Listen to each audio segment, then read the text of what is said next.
आचार्य देवो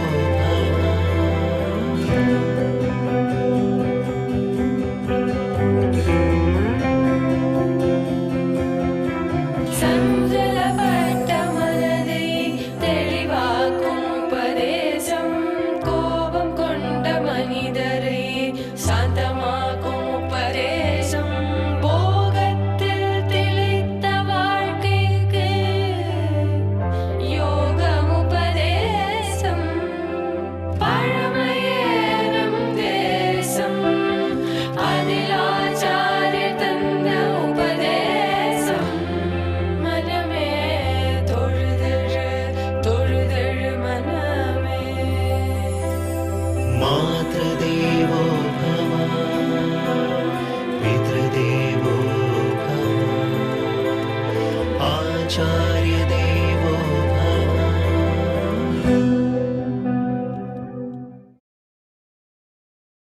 ரெண்டு வேஷ்டி, ஒரு வேஷ்டி இடுப்பில் ஒரு வேஷ்டி கொடியில் இருக்கிற வரைக்கும் நிம்மதியாக தூங்குவோம்.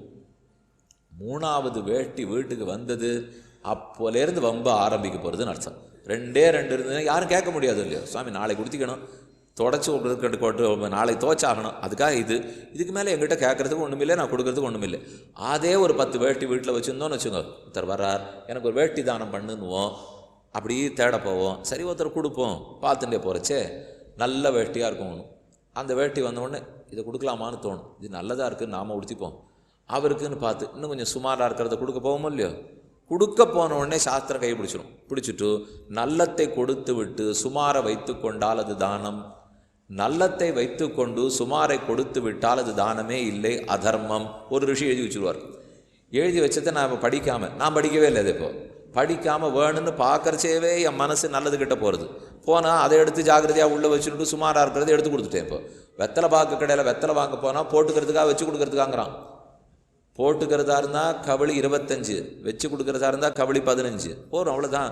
ஏன்னா வச்சு கொடுக்குற வெத்தலை பாக்கு தானே, எப்படி கொடுத்தாருன்னு இப்போ இது அடிப்படையே தப்பு. இப்போ வச்சு கொடுக்குற வெத்தலை பாக்கா இருந்தால் உயர்ந்ததை கொடுக்கணும், போட்டுக்கிற வெத்தலை பாக்கா இருந்தால் சுமாராக போட்டுக்கணும். ஏன்னா நம்ம சுமாரை வச்சுட்டு நல்லத்தை புறத்தையாருக்கு விடணும். இதுதான் ரிஷிகளுடைய அடிப்படை. இந்த அடிப்படையில் தான் இன்றைக்கி நாம் இருக்கோம். சாமி இப்படியெல்லாம் வாழ்ந்து என்ன சுவாமி கண்டா? இப்பாவா என்ன கண்டாளா? அவள் கண்டது தான் இப்போ நாம், அது புரிஞ்சுங்க. அவள் ஒன்றும் காணலை, அவள் எதை கண்டிருக்காள்னா நாம் இன்றைக்கி சௌக்கியமாக அனுபவிச்சுருக்கோமே. இந்த லோகத்தில் இதெல்லாம் பாக்கி இருக்குன்னா என் ரிஷிகளுக்கு இருக்கிற சக்திக்கு 1000 வருஷம் வாழ முடியும். அவர்களுடைய மனசு நினச்சதுன்னா 1000 வீடுகளை உருவாக்க முடியும், 1000 கல்யாணம் பண்ணிக்கிறதுக்கு முடியும், எது வேணால் பண்ண முடியுமே. ஒன்றுமே பண்ணலையே. ஏன் பண்ணலன்னால் அவளுக்கு இருக்கிற சக்திக்கு இது எல்லாத்தையும் பண்ணியிருந்தா இன்றைக்கி நம்மக்கிட்ட எடுக்கிறதுக்கே மண் இருக்காது. இன்னைக்கு காவேரியில் மண்ணோடு இருக்கவே தானே எடுக்கிறோம். அன்றைக்கே அவர் எல்லாத்தையும் எடுத்திருந்தாருனால் இப்போ புதுசாக ஆரம்பிச்சிருக்கா, எந்த இடத்துல நீ வீடு கட்டுறையோ அங்கே மண்ணை தோண்டு, அதில் என்ன மண் கிடைக்குமோ அவ்வளவுதான் நீ கட்டணும். அதான் இப்போ இந்த இது நம்முடைய சுற்றுப்புற சூழல்லாம் ஜாகிரதையாக பாதுகாக்கணும்னு பெரிய சத்தம்லாம் வருது பாருங்க. இப்போ அவள் ஒரு சான்றிதழ் கொடுக்குறா, இது சுற்றுப்புறத்தின்படி அதனுடைய தூய்மையை பாதுகாக்கிறபடி கட்டப்பட்ட வீடு. அதுக்கு அவள் என்ன சொல்கிறா, எல்லா இடத்துலையும் விளக்கு போட்டால் தான் வெளிச்சம்னு கட்டக்கூடாது. தானாக கதவு ஜன்னலை திறந்து விட்டுட்டாலே வெளிச்சம் வராப்பில் இருக்கணும். எங்கே போனாலும் மின்விசிறி சுழன்றாட்டான்னு இருக்கக்கூடாது. தானே எப்படி வீடு அமைக்கப்பட்டிருக்கோ அந்த தசையின்படிக்கே காற்று வரணும், காற்று போகணும். இதை போலெல்லாம் கட்டினா சுற்றுப்புறம் பாதுகாக்கப்பட்டது. இல்லைன்னு என்ன ஆகும்? இப்போ மின் விசிறி போட்டால் தான் காற்று, மின்சார விளக்கு எரிஞ்சாத்தான்னா அதை உற்பத்தி பண்ண வேண்டியிருக்கு, அதுக்கு மரத்தை வேண்டியிருக்கு, அதுக்கு தண்ணீரை கொட்ட வேண்டியிருக்கு, எல்லாம் வீணாயிட்டு போகிறது இல்லையோ. உலகத்தில் இருக்கிற சொத்தை பாதுகாத்து அடுத்த தலைமுறைக்கு விட வேண்டும். இதுதான் ரிஷிகள் நம்மக்கிட்ட எதிர்பார்க்க ரொம்ப முக்கியம். அப்போ ரிஷிகளுக்கு கடனை தீக்கணும்னால் நம்ம போகத்தை தேவைகளை குறைச்சிக்கணும். ஆனால் இப்போ அப்படி சொல்லி கொடுக்கப்படுறதே இல்லை. நன்னா ஆசைப்படு, தேவைகளை நன்னா பெருக்கிக்கோ, எத்தனை பெருக்கிக்கணுமோ அத்தனைக்கு எத்தனை சம்பாதி, ஓடி ஓடி உழைச்சிட்டு வா, நன்னா கடைசியில் அந்த சம்பாதிச்சு எதையும் வச்சு நான் அனுபவிக்காமலே போயிடு. இதுதானே கடைசியில் சொல்லிட்டாப்போ. ஓடி ஓடி உழைச்சிட்டே இருந்தால் அப்புறம் எப்படி அனுபவிக்கிறதுக்கே நேரமே இருக்காது. இப்போ இவ்வளவு சாப்பிட்றேன், இவ்வளவு சம்பாதிச்சேன், இவ்வளவு சேர்த்தேன், இவ்வளவு அனுபவிச்சேன்னா சரி, மேலே மேலே மேலே தேவைகளை பெருக்கணுட்டா அதத்தனைக்கும் ஓட வேண்டியிருக்கு. இப்போ 12 மணி நேரம் உழைக்கிறோம். எதுக்கு சுவாமின்னா எல்லாம் உதர நிமித்தம் பகுகிருத வேஷம். அறவயத்து பாட்டுக்கு படுற பாடுங்குவா.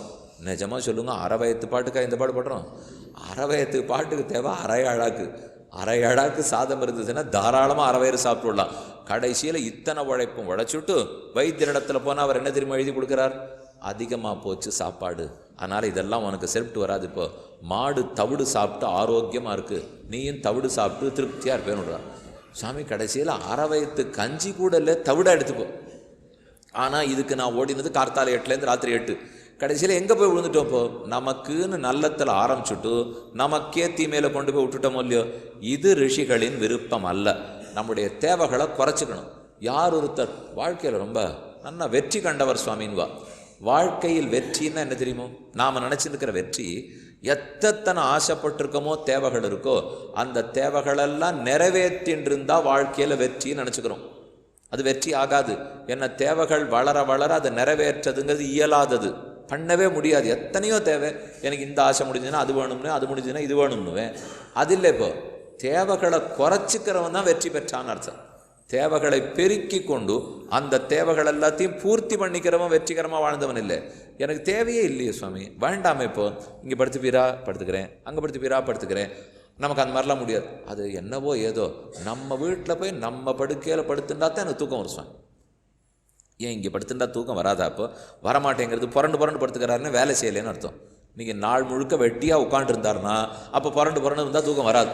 ஒழுங்காக நாள் முழுக்க உழைச்சிருந்தாருனால் எதை உழைப்பார்னா தபஸே பண்ணலையே, பிரம்மச்சரியமே காப்பாற்றலையே, இவருக்கு புறத்தியார் கொண்டு நல்லதே பண்ணலையே.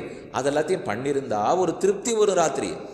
இவருக்கு என்ன இப்போ மனசில் இருக்குது? நாள் முழுக்க உழைச்சமே, மாத கடைசியில் வர்றது போருமோ போகாதோ, இதே உழைச்சல் இருக்கவே அவர் எங்கே தூங்க போகிறார்? அப்போ இவருக்கு எப்படி தூக்கம் வரும்? உலகமே நன்னா இருக்கிறதுக்காக நான் கொடுத்தேன் சுவாமி அப்படின்னா திருப்தியாக தூங்கி போடுறான். அதுதான் ரிஷிகளுக்கு தூக்கம் வந்தாலும் நன்னா வருது.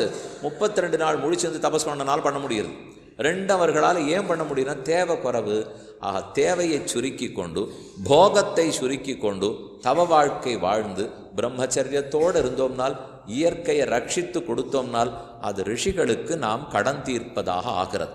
அதனால தான் இங்கே சொல்கிறது, யாராருக்கு எதனாலே? பிரம்மச்சரியேன ரிஷிப்யா, ரிஷிகளுக்கு பிரம்மச்சரியத்தை கடைப்பிடிப்பதால், யஜ்ஞேன தேவேபியா. இப்போ 2வது பார்ப்போம். தேவர்கள் நமக்கு என்ன பண்ணியிருக்கா? அவர்களுக்கு நாம் என்ன திரும்ப கொடுக்க வேண்டும்? மழை கொடுத்தது தேவன், அப்போ அவளுக்கு தண்ணீர் திரும்பி கொடுக்கணும். அந்த தண்ணீர்னால தான் அன்னம் வளர்ந்துருக்கு. அப்போ தேவதைகளுக்கு ஆகாரம் திருப்பி கொடுக்கணும். அவள் தண்ணீர் கொடுத்தா தண்ணீர் கொடுக்கணும், அவள் ஆகாரம் கொடுத்தா ஆகாரம் கொடுக்கணும்.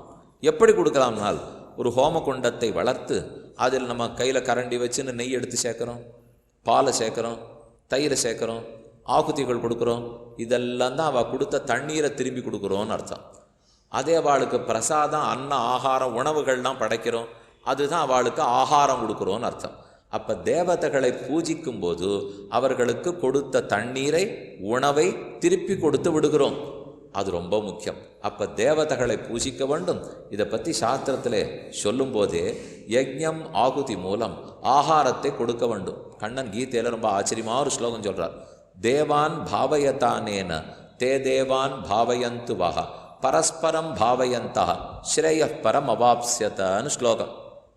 கண்ணன் சொல்கிறார், அர்ஜுனா, நான் தான் தேவதைகள்லாம் படைச்சேன். வருணன், இந்திரன், குபேரன், தர்ம தேவதை, எல்லா தேவதைகளையும் படைத்தேன். அவரவர்களுக்கு ஒரு சக்தி கொடுத்தேன். தண்ணீர் கொடுக்குற சக்தி இவாளுக்கு, காற்று கொடுக்குற சக்தி இவாளுக்கு, தர்மத்தை பாதுகாக்கிற சக்தி இவாளுக்கு, அப்படின்னு ஒவ்வொருத்தருக்கும் ஒவ்வொரு சக்தியை கொடுத்தேன். உங்களையும் படைச்சிட்டேன். நீங்கள் 2 பேரும் அனேன பிரசவிஷத்வம் இஷ்டகாம துக்கு, நீங்கள் இஷ்டப்பட்டதெல்லாம் அவள்கிட்ட வாங்கிக்கோங்க. உனக்கு ஆரோக்கியம் வேணுமா? சூரியனிடத்தில் கேளு. செல்வம் வேணுமா? அக்னியினிடத்தில் கேளு. நிறைய செல்வம், ஆரோக்கியம் பாஸ்கராதிச்சேது, சூரியனை கேட்டால் ஆரோக்கியம் கிடைக்கும். ஸ்ரீயமிச்சேது ஹுதாசனாத்து, நல்ல அக்னி பகவான் வாயு பகவானை கேட்டால் சொத்து கிடைக்குமா? நல்ல தர்ம சிந்தனை வேணும்னா யமதர்மராஜனை கேட்கணுமா? எல்லாரையும் ரட்சிக்கிற சக்தி வேணும்னா இந்திரனை கேட்கணுமா? அதுக்கு தேவதையை வச்சுட்டேன். நீ அவரவர்கள்ட்ட கேட்டுக்கலாம். ஆனால் நீ என்ன அவளுக்கு கொடுக்கணும்? அவர்கள் என்ன உனக்கு கொடுப்பா? நீ ஆகுதி கொடு, அன்னத்தை கொடு, படையல் கொடு, இதெல்லாம் கொடுத்ததை இந்திரன் வாங்கிப்பான். அவன் பதிலுக்கு உனக்கு வேண்டியது எல்லாத்தையும் கொடுப்பான். இப்படித்தான் லோகத்தை நான் ஏற்படுத்தி வச்சிருக்கேன், இதன்படி நீ வாழ கற்றுக்கோன்னு கண்ணன் சொல்லிட்டான். சொல்லிட்டு மேலே சொல்கிறார், இஷ்டபோகங்களை நீ கொடுக்க கொடுக்க அவர்களுக்கு ரொம்ப திருப்தி ஆறுது. தே போகான்கி ஓ தேவாக தாஸ்யந்தே யஜ்ஞபாவிதாக. இஷ்டான் போகான்கி ஓ தேவாக, நாம் என்னென்ன இஷ்டப்படுகிறோமோ அதெல்லாத்தையும் அந்த தேவர்களிடத்தில் கேட்டால் யஜ்ஞபாவிதாக நான் பண்ண பூஜை ஆராதனை நான் கொடுக்குற ஹோமம் ஜபம் இதனால திருப்திப்பட்டிருக்கிற தேவர்கள் எல்லாம் எனக்கு திரும்ப நிறைய நான் பிரார்த்தித்ததையெல்லாம் கொடுக்கிறார்கள். தைர்தத்தான் அப்பிரதாய ஏபியா யோபுங்கே ஸ்தேன ஏவசா. ஆனால் யார் அவ கொடுத்தது எல்லாத்தையும் உபயோகப்படுத்தினுட்டு தான் திரும்ப ஒன்றுமே கொடுக்காம வாழறானோ அவன் திருடனாகிறான்கிறார் கண்ணன். தைர்தத்தான் அவர்களால் கொடுக்கப்பட்டதே, அப்பிரதாய ஏபியா அவர்களுக்கு துளியும் திரும்பவே கொடுக்காம வாழ்ந்துட்டியானால் உனக்கு நான் பேர் வைக்கிறேன், நீ திருடன். ஒருத்தர்கிட்டேருந்து வாங்கினுட்டோம் திருப்பி கொடுக்கலன்னா அப்போ திருட்டுத்தானே இல்லையா அது? அப்போ இவர்களிடத்துல இது எல்லாத்தையும் வாங்கினுட்டு அதை திரும்ப கொடுக்காது இருக்காதே கொடு. இதுதான் தேவதைகளுக்கு நாம் கடனை திரும்ப செலுத்துதல். அவள் கொடுத்துருக்கிற காற்று, அன்னம், வெயில், சூரிய பகவான் வெயில் கொடுக்குறார். சூரியன் இல்லாமல் இருந்தால் எங்கே எது நடக்கும்? துணியே காயாதே. எங்கே பார்த்தாலும் மழை பெஞ்சுட்டே இருக்குது. எல்லாம் வீட்டில் இருக்கிற ஸ்திரீகள்கிட்ட பேசி பாருங்க. இப்போ ஒன்றுமே நடக்கலை, எங்கே பார்த்தாலும் ஈரிச்சின்னு இருக்கு. எத்தனை தரம் பெருக்கினாலும் போக மாட்டேங்கிறது. காலை வச்சா அப்படியே ஒட்டுறது, கீழே படுத்துண்டா ஒரே சிலுசிலுன்னு இருக்கு. இப்போ புடவை காயலே, வேட்டி காயலே, ஒன்று மண்ணல. குழந்தைகள்லாம் பள்ளிக்கூடத்துக்கு போனோம், எப்போ காய போகிறது தெரியல. வச்ச ஆளே குளிர் பிரதேசங்கள் இருக்குது. நம்மளாம் ரொம்ப சௌக்கியமான இடத்துல இருக்கோம். லோகத்தில் சில நாடுகளில் கேட்டீங்கன்னா 10 மாதம் சூரியனே தெரியாது.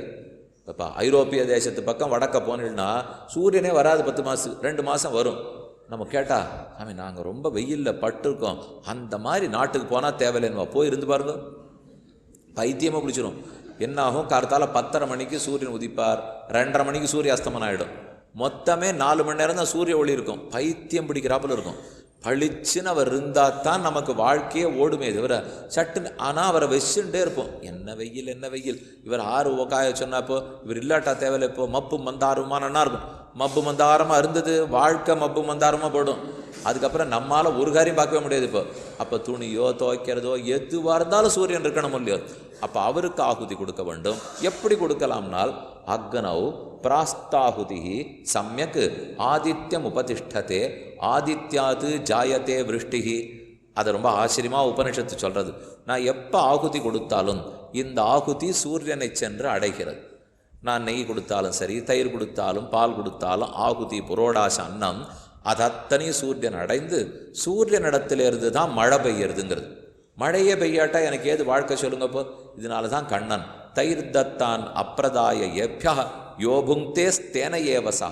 அவர்களிடத்துல எல்லாத்தையும் பெத்துனுட்டு இவன் திருப்ப கொடுக்காத போயிட்டானால் அவன் திருடன் தான். பெற்றதை திரும்ப கொடுக்காத திருடனாகி விடுகிறான் என்று கண்ணனே சாதிக்கிறார். தேவான் பாவயத்தானேன தே தேவான் பாவயந்து வஹான்னு ஸ்லோகம். இப்போ கடைசி பித்திருக்கள் என்ன பண்ணியிருக்கா? ரிஷிகளுக்கு எப்படி திருப்பி கொடுக்கணும் பார்த்துட்டோம். பித்திருக்களுக்கு எப்படி திருப்பி கொடுக்கணும் இப்போ பார்ப்போம். தேவர்களை பற்றி சொல்லிட்டேன், ரிஷிகளை பற்றி சொல்லிட்டேன். நல்லா ஞாபகம் வச்சுக்கணும். ரிஷிகளுக்கு நாமும் தவத்தை கடைப்பிடித்து போக வாழ்க்கையை தேடாமல் தேவகளை சுருக்கி கொண்டு உலகத்து சொத்தை அடுத்த சந்ததிக்கு விட்டுட்டு போகணும். இதுக்குத்தான் ரிஷிகள் தங்களை சுருக்கின்னு இருக்கா. அவள் எதுக்கு தபஸ் பண்ணுறான்னு இதுக்காக தான் தபஸ் பண்ணிட்டு இருக்கா. அப்போ அதைத்தான் நாம் அவளுக்கு திருப்பி கொடுக்கணும். தேவர்கள் பண்ணியிருக்கிறது காற்றை கொடுத்தது, மழையை கொடுத்தது, தர்மத்தை கொடுத்தது. அவர்களுக்கு வேண்டிய பூஜை, யஜ்ஞம், யாகம், ஹோமம், ஆராதனம் இது முதலானவற்றை செய்ய வேண்டும். 3வது பித்திருக்கள் நமக்கு என்ன பண்ணியிருக்கா? நம்ம பிறந்ததுக்கே காரணமாக இருந்திருக்கா, நம்ம வாழ்க்கைக்கே காரணமாக இருந்திருக்கா. பல விஷயங்கள் நாம் சௌக்கியமாக இருக்கோம்னால் அது யாருடைய ஆசீர்வாதமாக இருக்குது தெரியுமோ? முதல்ல பித்திருக்கள். பித்திருக்கள் தேவர்களுக்கு சமமானவா. பல பித்திருக்கள் தேவர்களை விட உயர்ந்தவா. தேவர்களை விட சிறந்த தகுதி பித்திருக்களுக்கு கொடுக்கப்பட்டிருக்கு. ஏன்னா தேவர்கள் கூட தங்களுக்குன்னு காரியம் பார்த்துனுடுவா. நீங்கள் அப்பப்போ ஒரு கதை கேள்விப்பட்டிருப்பீங்களே, யாரானு ஒரு ரிஷி தபஸ் பண்ணுவார், அவர் எதுக்கோ பண்ணிட்டு இருப்பார். உடனே இந்திரனுக்கு நாற்காலி பயம் வந்துடும். இவர் ஏதோ நம்ம நாட்டுக்கு நம்ம பதவிக்கு தான் ஆசைப்படுறார் போட்டிருக்கு. அவர் ஒரு 4 பேரை வச்சுருக்கார். ரம்பா, திலோத்தமா, ஊர்வசி, மேனகா. அவன் 4 பேரையும் பார்த்து போங்கோ, பாட்டு பாடுங்கோ, ஆட்டம் ஆடுங்கோன்னுவார். அப்படி நாடகத்தெல்லாம் பார்த்துருக்கோம் இல்லையா. உடனே அவள் அங்கேருந்து வருவா, பாடுவா, ஆடுவா. ரிஷி எப்படியான மயக்கிறதுக்கு பார்ப்பா. அவர் இழுத்து பிடிச்சி தான் தபஸ் பண்ணுவார். கடைசியில் தோற்று போடுவார். தோற்று போட்டால் என்ன இப்போ என்ன சாதிச்சுட்டான் இந்திரன்னா, நன்னா தபஸ் பண்ணிட்டு இருக்கிற ஒரு ரிஷியை கொடுத்துட்டானோ இல்லையோ. இதுதான் சுவாமி சாதிச்சது. நீ இத்தனை நாள் ஏதோ ரொம்ப வசத்தியாக அவளை பற்றி சொல்லியிருந்தேன், இப்படி சொல்கிறத பார்த்தா ஒன்றும் நன்னாவே இல்லையென்னால் அதுக்கு தான் சொன்னேன், தேவர்களை விட பிரித்துக்கள் ஏற்றம் இருக்கிறவா. ஏன்னா தேவர்களாவது நாற்காலியை காப்பாற்றிக்கிறது இந்த மாதிரி பண்ணாலும் பண்ணிடுவா. பித்திருக்கள் செய்யவே மாட்டார்கள். அவர்கள் கருணையே உருவானவா. இப்போ மகாலய பட்சம் போச்சோ இல்லையோ, இந்த 15 நாளும் மகாலய காருணிக பித்திருக்கள்னு வருவா.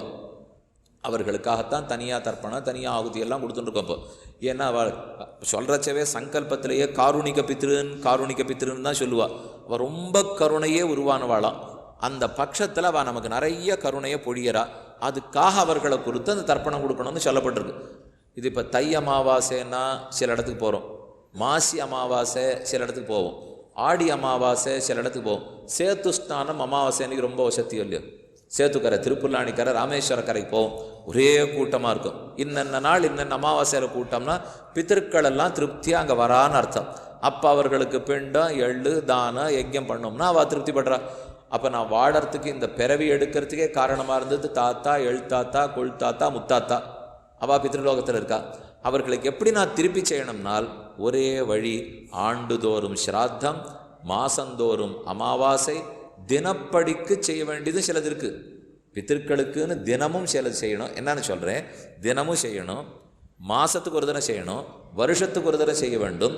அப்படி செய்தால் ஸ்ராத்தம், பித்ரு தர்ப்பணம், அவர்களுக்குரிய நாம் செய்ய வேண்டிய தான தர்மங்கள் எப்போ நீர்நிலைக்கு புண்ணிய தீர்த்தத்தின் கரைக்கு போனாலும் தர்ப்பணம் பண்ணணும்.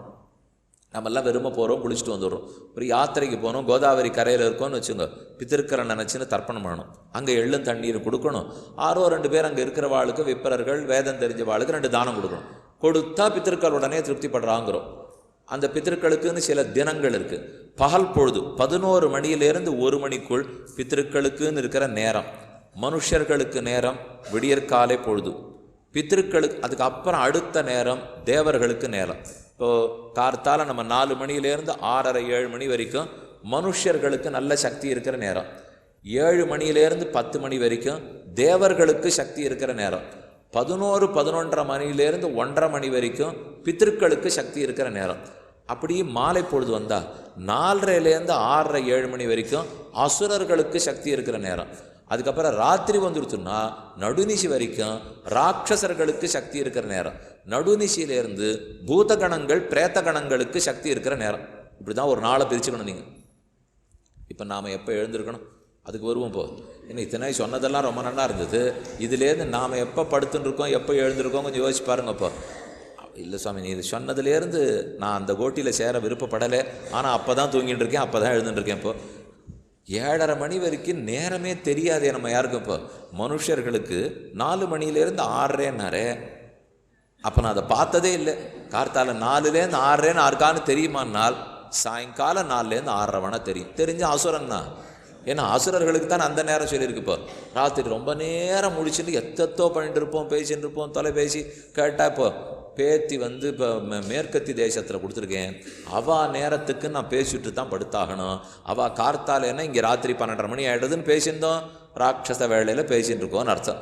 அது என்னமோ மாற்றி அவர்களுக்கும் சரியான வேலையாக இருக்கணும், நமக்கும் வேலையாக இருக்கணும். காலை சீக்கிரம் எழுந்திருக்க வேண்டும்.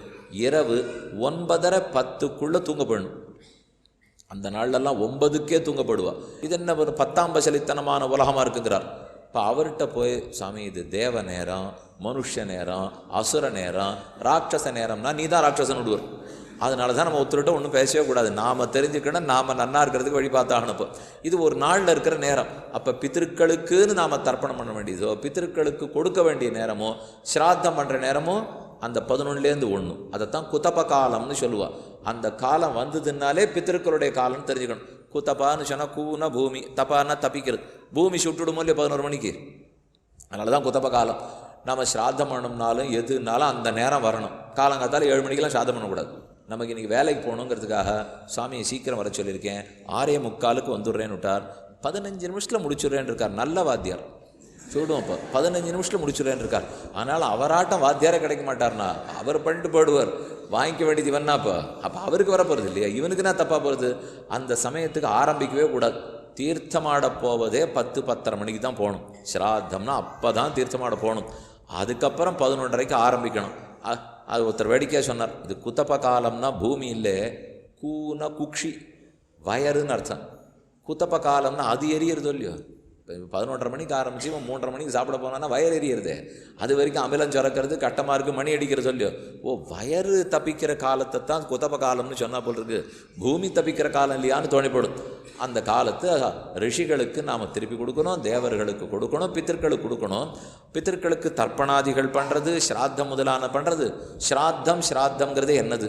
என்னுடைய தகப்பனார் எந்த திதியில் பரம வச்சாரோ அப்போ இப்படி வச்சுங்களேன், ஸ்ரத்தையோடு செய்யப்படுவது ஸ்ராத்தம். அதுக்கு சாஸ்திரம் சொல்கிறது, ஸ்ராத்தம் நாம அதனீயஸ்ய தத்ஸ்தானீயஸ்ய அதனீயஸ்ய. நாம் சாப்பிடக்கூடிய பக்குவமான செய்யப்பட்ட பதார்த்தம், பக்குவம் செய்யப்படாத பதார்த்தம் ரெண்டும் செய்யலாமே. இப்போ காய்கறிகளை பக்குவம் பண்ணாமலும் வைக்கலாம், காய்கறிகளை பக்குவம் பண்ணி வைக்கலாம். காய்கறிகளாக வச்சோம்னா பக்குவம் பண்ணாதது. தேங்குடல், அப்பம், எள்ளுருண்டை, சுய்யம், வெல்லம் இதெல்லாம் என்ன வைக்கிறோமோ பக்குவம் செய்யப்பட்டது.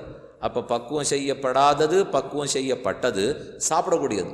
இந்த பதார்த்தங்களை பித்திருக்களுக்கு நம்ம கொடுக்கணும். அதைத்தான் அதனீயஸ்ய இல்லைன்னா தத் ஸ்தானீயஸ்ய. ஒருவேளை அதெல்லாம் நம்மளால் கொடுக்க முடியலன்னு வச்சுங்க, அதனுடைய ஸ்தானத்தில் இருக்கிறது தான் எள்ளு. நல்லா ஞாபகத்தில் வச்சுங்க, எள்ளுக்கு மிகவும் சிறப்பு புராணங்களில் சொல்லப்படும். அது யாக்ஞவல்கிய ஸ்மிருதியாக இருக்கட்டும், கௌதமருடைய ஸ்மிருதியாக இருக்கட்டும், போதாயன ஸ்மிருதியாக இருக்கட்டும், எள்ளை பற்றி அவ்வளவு தூரம் கொண்டாடியிருக்கா. ஒரு 8 எள்ளு எடுத்து ஒருத்தருக்கு தானம் கொடுத்துட்டோம்னா பசுமாடு தானமே கொடுத்தாப்புலையாம். ஒரு பிராமணனுக்கு எள்ளு தானம் பண்ணிட்டோம்னால் அதுக்கு நிகர் அதுவேங்கிறா. ஏன்னா என்னென்னலாம் சாப்பாடு நம்ம கொடுத்துருக்கணுமோ அதை கொடுக்க முடியலன்னால் முடிந்த அளவுக்கு எள்ளு கொடு. வீட்டில் எள்ளு இருக்கணும், அதுவும் கருப்பு எள்ளு இருக்க வேண்டும். கருப்பு எள்ளை கொடுக்கணுங்கிறதான் தனி சிறப்போடு சொல்லப்பட்டிருக்கு. ஆக அதனீயஸ்ய தத் ஸ்தானீயஸ்யவா திரவியஸ்ய பித்ரு உத்தேசேன ஸ்ரத்தையா தியாகா. இப்படிப்பட்ட திரவியத்தை நம்முடைய பித்ருக்களை உத்தேசித்து ஸ்ரத்தையோடு கொடுத்தல். இதை 2-3 விதம் சொல்லியிருக்கா. ஸ்ராத்தங்கிறது ஹோமம் வளர்த்து நிதானமாக பண்ணுறது ஒரு விதம். ஒருவேளை முடியலேன்னு வச்சுங்க, அப்போ இப்படியான செய்யணும். ஒரு நதிக்கரைக்கு போகணும், அது வேண்டிய பிராமணரை கூப்பிடணும், வாழைக்காய், அமுந்திரி அதாவது அரிசி இது முதலான பதார்த்தங்களை வச்சு தட்சிணை வச்சு அவர் கொடுத்துடணும். கொடுத்துட்டா ஸ்ரத்தையோடு அந்த திரவியத்தை தியாகம் பண்ணதா அர்த்தம் இல்லையோ. எள்ளும் தண்ணீரும் கொடுத்தோம்னாலே அதுவே பெருசு. பித்திருக்கள் திருப்திப்படுறா.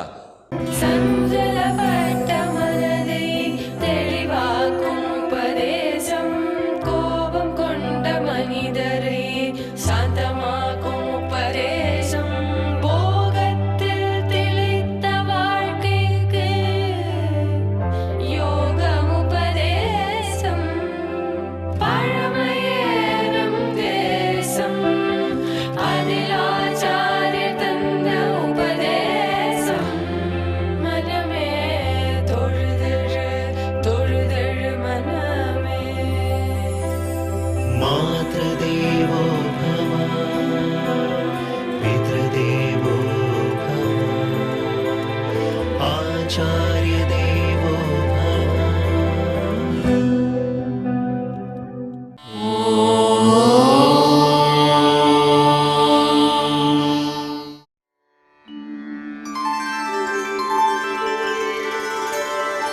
विना वेङ्कटेशं ननाथो ननाथः सदा वेङ्कटेशं स्मरामि स्मरामि. हरे वेङ्कटेश प्रसीद प्रसीद. प्रियं वेङ्कटेश प्रयच्छ प्रयच्छ.